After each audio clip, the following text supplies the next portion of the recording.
नहमदहु व नसल्ली अला रसूलिल करीम अम्मा बाद। मौलाना आसिफ साहब हैं सूरत के। उन्होंने पूछा है कि कल यानी 10 जून बरोजे जुमेरात को सूरज ग्रहण होने वाला है, तो उसकी सूरत हाल क्या है, आप मुझे बताएं। जवाबन अर्थ यह है कि 10 जून बरोजे जुमेरात को 10:53 गिरनिच का, यहाँ गिरनिच का पर न्यूमून हो रहा है और वो शुरू होगा 9:49 गिरनिच टाइम पर और बर्तानिया में होगा 10:49। हिंदुस्तान में होगा 3:19 दोपहर को। पाकिस्तान में होगा 2:49 दोपहर को। ये शुरू होगा। दरमियान में आएगा वो गिरनिच टाइम से 10:41 पर। बर्तानिया में टाइम होगा उस वक्त 11:41। हिंदुस्तान में टाइम होगा 4:11। पाकिस्तान में होगा 3:41।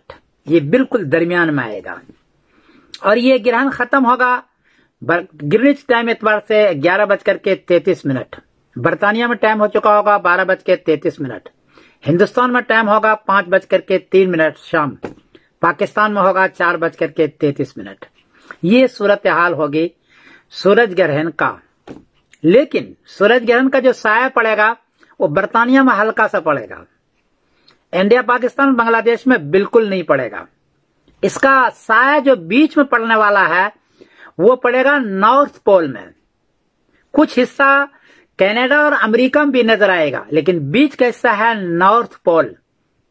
उसका तूले बलद है 177 दर्जा और 15 मिनट ईस्ट और अर्ज बलद है 87 दर्जा 14 मिनट नॉर्थ। ये उसका तूले बलद और अर्ज बलद है जहां खास तौर पर सूरज ग्रहण होगा, जहां नजर आएगा सबसे काला होगा।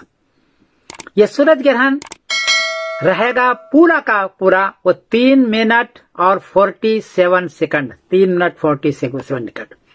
ये सूरज ग्रहण टोटल नहीं है, एनुअल है। एनुअल मतलब कि कुछ कमी रह जाएगी। टोटल होता है तो पूरी कमी नहीं रहती है, मुकम्मल होता है। ये एनुअल है। एक पार्टियल होता है जो जुजवी होता है। तो ये सूरज ग्रहण एनुअल है, टोटल नहीं है। ये रहेगा 3 मिनट 47 सेकंड और जो बताया मैंने कि इस एतबार से ये सूरज ग्रहण होगा और जहां जहां सूरज ग्रहण नजर आएगा वहां सूरज ग्रहण की नमाज होगी। जहां सूरज ग्रहण नजर नहीं आएगा तो वहां शायद सूरज ग्रहण की नमाज पढ़ने की जरूरत नहीं है। पता नहीं क्या शक्ल है, ये मुफ्तियों से पूछ लें। मैं समरुद्दीन कासिम बोल रहा हूँ मैनचेस्टर इंग्लैंड से। अस्सलाम वालेकुम व रहमतुल्लाहि व बरकातुहू।